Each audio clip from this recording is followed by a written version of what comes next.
7월 16일 고문주와 함께 매일 성경 묵상을 시작하도록 하겠습니다.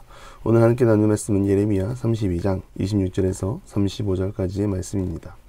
그때 여호와의 말씀이 예레미야에게 임하여 이르시되 나는 여호와여 모든 육체의 하나님이라 내게 할 수 없는 일이 있겠느냐. 그러므로 여호와께서 이와 같이 말씀하시니라. 보라, 내가 이 성을 갈대아인의 손과 바벨론의 느부갓네살 왕의 손에 넘길 것인즉 그가 차지할 것이라. 이 성을 치는 갈대아인이 와서 이 성읍에 불을 놓아 성과 집 곧 그 지붕에서 바알에게 분향하며 다른 신들에게 전제를 드려 나를 경노하게 한 집들을 사르리니 이는 이스라엘 자손과 유다 자손이 예로부터 내 눈 앞에서 악을 행하였을 뿐이라. 이스라엘 자손은 그의 손으로 만든 것을 가지고 나를 경노하게 한 것뿐이니라. 여호와의 말씀이니라. 이 성이 건설된 날로부터 오늘까지 나의 노여움과 분을 일으킴으로 내가 내 앞에서 그것을 옮기려 하노니 이는 이스라엘 자손과 유다 자손이 모든 악을 행하여 내 노여움을 일으켰음이라. 그들과 그들의 왕들과 그의 고관들과 그의 제사장들과 그의 선지자들과 유다 사람들과 예루살렘 주민들이 다 그러하였느니라. 그들의 등을 내게로 돌리고 얼굴을 내게로 향하지 아니하며 내가 그들을 가르치되 끊임없이 가르쳤는데도 그들이 교훈을 듣지 아니하며 받지 아니하고 내 이름으로 일컫는 집에 자기들의 가증한 물건들을 세워 그 집을 더럽게 하며 흰놈의 아들 골짜기에 바알의 산당을 건축하며 자기들이 아들들과 딸들을 몰렉 앞으로 지나가게 하느니라. 그들이 이런 가증한 일을 행하여 유다로 범죄하게 한 것은 내가 명령한 것도 아니요 내 마음에 둔 것도 아니니라. 예레미야 선지자는 사실 말씀의 흐름이 이해가 안 되는 것이 사실입니다. 지금 바벨론으로부터 나라가 침략을 당하고 포로로 끌려가게 생겼는데 하나님께서는 선지자에게 밭을 사라고 합니다. 선지자로서는 이해가 안 되나 순종을 했습니다. 여기서 이해가 안 되는 이유는 이제 곧 침략 직전입니다. 생생한 하나님의 음성이 선지자의 귀에 들렸고 그 음성은 내가 이 나라를 벌할 것이다 라고 말씀하십니다. 바벨론을 통하여 심판하실 것이라 말하고 있는 것이죠. 순종은 했으나 이해 안 되는 현실 속에 선지자는 기도합니다. 그 기도의 내용 가운데 회개가 들어있습니다. 그리고 그 기도를 마무리했을 때 하나님께서는 기도에 응답하시고 답을 주십니다. 27절에 말하기를 나는 여호와여 모든 육체의 하나님이라 내가 할 수 없는 일이 있겠느냐. 이 선지자의 기도의 응답을 보시기 바랍니다. 모든 육체의 하나님, 내가 할 수 없는 일이 있겠느냐. 이 말은 무엇입니까? 내가 세상을 지었고 이스라엘을 지었고 지금까지 너희를 인도했는데 그런 나에게 앞으로도 실수가 있겠느냐라고 반문하는 거죠. 지금 상황을 이해하지 못하는 게 누구입니까? 예레미야 선지자입니다. 하나님이 하라고 해서 순종했는데 아무리 생각해도 이 일은 불가능한 것이고 낭비이며 어차피 망한 민족인데 왜 그렇게까지 해야 하는가. 이해 안 되는 현실 속에 하나님의 일하심이 받아들여지지 않는 상황이죠. 그래서 우리는 여기서 생각해 볼 것이 하나님의 사람으로 살아가는 것이 이렇게 힘들다는 것을 알아야 합니다. 선지자는 그 누구보다 하나님 편에 섰습니다. 그리고 하나님의 음성을 전하고 그 음성을 통하여 민족을 바른 길로 이끌기 위해 힘썼습니다. 사람의 계획이 아니라 하나님의 계획을 전한 것이죠. 그런데 누구보다 하나님과 친밀했던 선지자는 지금 하나님을 이해하지 못하고 기도를 통하여 어찌하여 이런 명령을 하는가 질문하고 있다는 것이죠. 그런데 만약 우리에게 이런 일이 일어난다면 어떻게 됩니까? 우리는 더 까마득합니다. 앞이 보이지 않고 소망이 보이지 않고 내가 알던 하나님은 그런 하나님이 아닌데 왜 나를 이렇게 칠흑 같은 어둠으로 보내는가 생각하고 의심의 늪에 빠진다는 것을 알아야 합니다. 그래서 항상 말씀드리지만 영적으로 끼어 있어야 하고 바른 신앙과 바른 진리에 거해야 하고 그 진리를 통하여 하나님의 살아계심을 묵상하며 나아가야 합니다.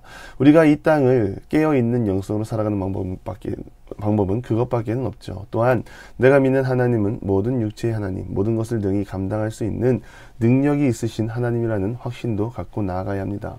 그 가운데 거짓 평안을 품으면 안 됩니다. 헛된 희망을 품고 나아가면 큰코 다칩니다. 하나님의 말씀을 묵상하는 중 찔림을 받는다면 바르게 받고 회개하고 길을 돌이키는 우리들의 삶이 되기를 바랍니다. 그것이 바로 생명에 이르는 길입니다. 참된 생명, 참된 구원은 이미 열려있고 내 생각과 미련함으로 하나님을 벗어나 행하지 않기를 바랍니다.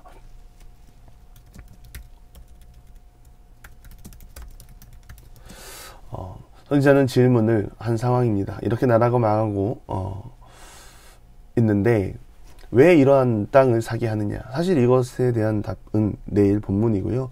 담임 목사님이 설교를 해주실 겁니다. 하나님은 맞다. 너희가 왜 바벨론을 통하여 침략을 당하고 나라를 빼앗겨야 하는지 그에 대한 한 번 더 말하고 있는 것입니다. 30절인데요. 32절 30절인데요. 이는 이스라엘 자손과 유다 자손이 예로부터 내 눈앞에 악을 행하였을 뿐이라. 이스라엘 자손은 그의 손으로 만든 것을 가지고 나를 경노하게 한 것뿐이니라. 여호와의 말씀이니라. 이 성이 건설된 날로부터 오늘까지 나의 노여움과 분을 일으키므로 내가 내 앞에서 그것을 옮기려 하노니. 이 크게 말하면 두 가지인 거죠. 첫 번째, 내 눈앞에서 악을 행하였을 뿐이라. 하나님이 이스라엘 백성들을 사랑하고 베풀어 주셨고 은혜를 품어 주셨는데 이들의 보답은 악을 행하는 것, 즉 하나님이 싫어하는 것, 모세의 율법을 통하여 전한 모든 것을 행하지 아니하고 출애굽을 나와 광야 생활을 하고 가나안이라는 자유가 주어졌을 때 이들은 하나님이 아니라 우상 앞으로 나아갔다는 것을 말합니다. 여기서 말하는 악은 우상 숭배입니다. 우상 숭배는 결국에는 불순종이죠. 불순종은 아담과 하와가 하나님이 먹지 말라고 한 선악과를 따먹은 대표적인 사례입니다. 결국 불순종은 타락을 내 삶에서 행하고 있는 것이고 또 이것이 쌓이고 쌓여 바벨론의 심판을 피할 수 없는 그런 상황까지 이르렀다는 것입니다. 그리고 두 번째, 우상 숭배로도 부족해서 조각하여 신상을 만들고 숭배했다는 것을 말하죠. 하나님은 우리 삶 가운데 함께 하시고 날마다 보호하시고 이스라엘 역사의 전부를 주셨는데 하나님을 외면하고 신상을 드리고 나를 외면했다고 말하는 것입니다. 이러한 삶은 결국 무엇인가? 바벨론 왕 느부갓네살의 손에 너희를 넘길 것이다 말하는 것이죠. 문제는 하나님을 두려워하고 하나님 앞에 바르게 서야 할 왕, 고관, 제사장, 선지자 그 누구도 하나님 편에 서 있는 사람이 없다는 것이 문제입니다. 진짜 큰 문제죠. 33절인데요. 그들이 등을 내게서 돌리고 얼굴을 내게 향하지 않고 내가 그들을 끊임없이 가르쳤는데도 그들이 교훈을 듣지 않고 받지 않았다라고 말씀하십니다. 잘하는 게 없습니다. 하나님은 이스라엘 백성들에게 그렇게 은혜를 대해주셨는데 보답은 우상, 죄악, 도저히 사람이라 할 수 없는 행동으로 나아간다는 것이죠. 사랑하는 기도의 영사 여러분, 우리가 이렇게 살아가고 있는 것은 아닌지요. 나의 어떠함에 상관없이 하나님은 나를 사랑하시오. 여러분, 몇 번은 그럴 수 있습니다. 왜 그러냐면 기회를 주시는 유일한 골든타임이니까요. 그런데 그 골든타임이 지나가면 모든 것을 잃을 수 있습니다. 내가 지금 이기적으로 살아도 아무런 문제 없다고 착각하지 않기 바랍니다. 하나님은 보고 계십니다. 벗어나 악을 행하지 아니하고 하나님께 온전한 모습으로 돌아오시고 바로 서시기 바랍니다. 하나님이 우리를 기다리십니다. 이스라엘 백성들과 같이 악한 자의 모습이 아니라 순종하는 하나님의 자녀, 또한 때론 이해 안 되는 현실 속에 우리의 삶이 놓여 있다 하더라도 내 삶의 주인은 하나님이라는 것을 깨닫고 믿음의 행진을 이루며 나아가는 모든 기도의 용사들이 되기를 간절히 축원합니다. 기도하겠습니다. 하나님, 이기적인 신앙이 아니라 하나님의 말씀을 통하여 진리를 받고 믿음의 삶을 살 수 있는 우리 모두가 되게 하여 주시옵소서. 또한 내게 이해 안 되는 현실의 문제가 일어난다 해도 나보다 더 크신 하나님을 믿고 신뢰하며 나가는 주의 자녀로 살아가게 하옵소서.